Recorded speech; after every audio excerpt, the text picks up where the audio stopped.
37917. Guys, call us if we can help you with your roof. And this video, I want to mention a couple of roofing issues. We've got old 1x6, 1x8 type decking, and it actually goes into the soffit. You can see that soffit area right here has got some boards that have been compromised, especially around the chimney. It's not a huge surprise that that's the case. We definitely want to try and preserve as much of the soffit so that the owner's not going to have a disrupted look or maybe have to repaint that soffit. So we're going to try and preserve as much of that as if at all possible, whilst replacing these boards that are the old 1x6 that are not going to be visible.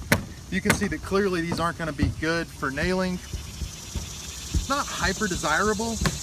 You know, on this particular scenario, what I can mention is that you've got several different gaps and different gap variances and depths. For one thing, when you know that you've got a roof deck like this and before you roof it, one thing to consider is to get a black or a dark colored shingle. It's going to hide any imperfections in the deck.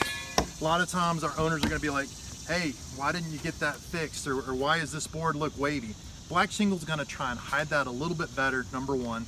You know, and number two, what you get is you want this stuff evaluated. You want to discuss what may and may not be seen after the roof is put on as best as possible. And then you want to go within reason and try and replace these 1x6 slat boards. Unfortunately, a lot of manufacturers would not accept this for their manufacturer's warranty. GAF, for example, has got some fairly tight thresholds on their System Plus and their Golden Pledge warranties. They're going to want to see a smaller gap than what is right here. If you want to put it on this gap's probably going to be about a ½ inch, and it varies all the way up to maybe an inch.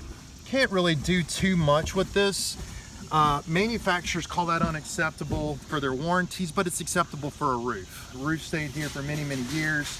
Needless to say, we do have some bad boards that need to be replaced, but this would not be a hard sell for a redeck of this roof. If the owner was very conscientious and wanted to be very particular about how the roof deck looked before we went back with shingles, yes, you could consider redecking over the top of these old boards. Very much within the equation. But if the owner does not want to spend the funds to do that, you know, several $1000s, then our mention is replace the boards that have gaps, that are broken, that are ready to fail. Try and maintain the soffit as best as possible so that we don't have to have that view disrupted.